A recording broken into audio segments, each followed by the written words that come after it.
اب بڑھتے ہیں بین خبروں کی طرف. سب سے پہلے بات کرتے ہیں حماس کی. حماس کی طرف سے بتایا جاتا ہے کہ آج 6 اسرائیلی یرغمالیوں کو رہا کیا جائے گا.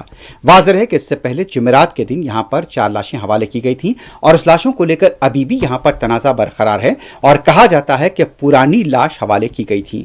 اور اس کے ساتھ ساتھ اب یہ بتایا جاتا ہے کہ یہاں پر 6 یرغمالیوں کے بدلے میں اسرائیل کی طرف سے تقریباً 600 فلسطینی محروسین کو رہا کیا جائے گا. اب دیکھنا ہے کہ آج یہ طرز عمل کس طرح سے ہوگا. ہے دوپہر کے بعد یہ بتایا جاتا ہے کہ یرغمالیوں کی رہائی کا عمل انجام دیا جائے گا. دوسری طرف اسرائیل کی طرف سے یہ الزام لگایا گیا تھا کہ یہاں پر ایک لاش کو غلط یہاں پر دیا گیا ہے. جس طرح سے بتایا جاتا ہے کہ شیری بیباس کی لاش یہاں پر نہیں دی گئی ہے اور اس کی جگہ پر دوسری لاش دے دی گئی، جبکہ حماس کی طرف سے اس بارے میں رد عمل سامنے آیا ہے. اور حماس کے ترجمان کا کہنا تھا کہ اس غلطی کا ذمہ دار خود اسرائیل ہے. حماس کے ترجمان نے بتایا کہ خاتون کی لاش جہاں محفوظ طریقے سے رکھی گئی تھی وہاں پر بھی اسرائیلی فوج نے بمباری کی تھی. حماس کے بیان کے مطابق اس بمباری کے نتیجے میں وہاں لاشوں کی باقیات آپس میں مل گئی تھی. لاشوں کے ٹکڑوں کو پلاسٹک کے تھیلوں میں رکھا گیا تھا. حماس نے کہا کہ اسی وجہ سے لاشوں کی باقیات بکھر گئی اور یہ واقعہ رونما ہوا. اس سے دنیا کو اسرائیل کی وحشیانہ بمباری کا اندازہ ہو سکتا ہے. یاد رہے کہ حماس نے گزشتہ روز جس طرح سے بتایا جاتا ہے کہ یہاں جمعرات کو 4 اسرائیلی یرغمالیوں کی لاشیں اسرائیل کے حوالے کی تھیں. بعد میں اسرائیل نے الزام لگایا تھا کہ حماس نے یہاں پر واپس کی گئی 4 لاشوں میں سے ایک کی شناخت غلط بتائی ہے.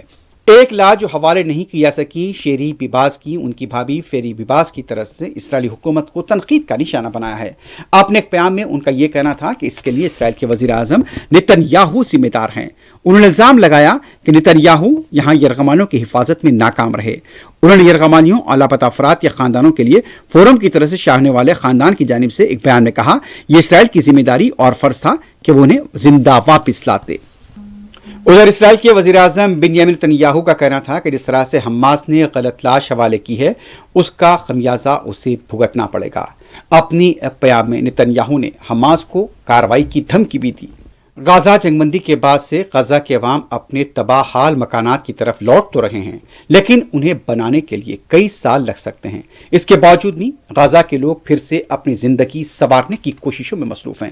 غزہ کے بازاروں کی رونق کو بحال کرنے کی کوششیں کی جا رہی ہیں.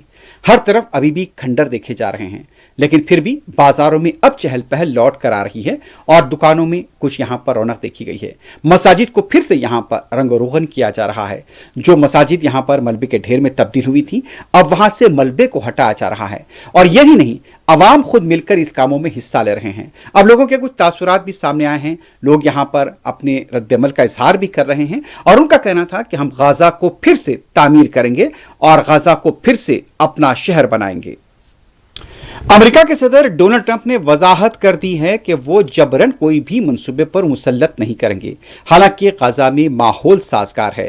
ایک بریفنگ کے دوران امریکہ کے صدر ڈونلڈ ٹرمپ کی طرف سے یہ کہا گیا ہے کہ بھلے ہی غزہ پٹی کے حوالے سے منصوبہ ان کا سازگار ہے لیکن اس پر عمل درآمد نہیں کریں گے. انٹرویو کے دوران ٹرمپ کا یہ بھی کہنا تھا کہ میں صرف منصوبے کی سفارش کر سکتا ہوں.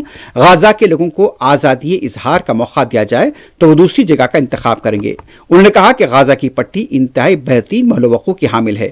ماضی میں اسرائیل کا غزہ کی پٹی سے دستبردار ہونا قابل غور بات ہے. واضح ہے کہ چند دن پہلے امریکی صدر ٹرمپ نے کہا تھا کہ وہ غزہ پر ایک ایسے طویل مدتی قبضے کی سوچ رکھتے ہیں جس کی قیادت امریکہ کرے گا. ٹرمپ کا مزید کہنا تھا کہ امریکہ غزہ کی پٹی کا انتظام سنبھال کر اس پر حقیقی معنوں میں کام کر سکتا ہے. امریکی صدر ٹرمپ کے غزہ پٹی پر طویل عرصے تک قبضے کے اعلان پر دنیا بھر سے سخت رد عمل سامنے آیا تھا. سعودی عرب کے دارالحکومت ریاض میں جی سی سی کے رہنماؤں کا اجلاس ہوا ہے.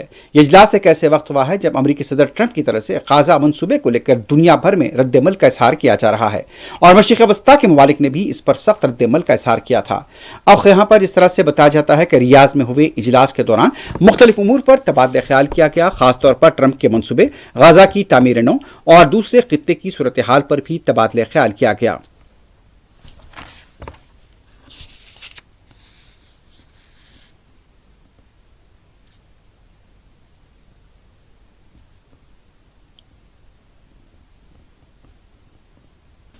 امریکہ کے صدر ڈونلڈ ٹرمپ کا یہ کہنا تھا کہ صدر پوتین اور صدر زیلنسکی کو بات چیت کرنا چاہیے اور جنگ کے خاتمے کے لیے یہاں پر اقدامات کرنے چاہیے. ان کا کہنا تھا کہ وہ جنگ بندی دیکھنا چاہتے ہیں اور وہ چاہتے ہیں کہ اس معاملے میں معاہدہ ہو جائے. President Putin and President Zelensky are going to have to get together because you know what? We want to stop killing millions of people. You have young soldiers being killed. If you saw the pictures that I saw of the battlefield from satellite, you've never seen any pictures like that. Soldiers are being killed by the thousands a week, thousands of soldiers a week. As we speak, they're being killed. That's why I want to see a ceasefire and I want to get the deal done. I think we have a chance to get the deal done. I had to make sure that Russia wanted to do it. It's a war that would have never happened if I was president, but it did happen. So I got stuck with it, and I want to stop people from being killed. You know, it doesn't affect the United States very much. It's on the other side of the ocean.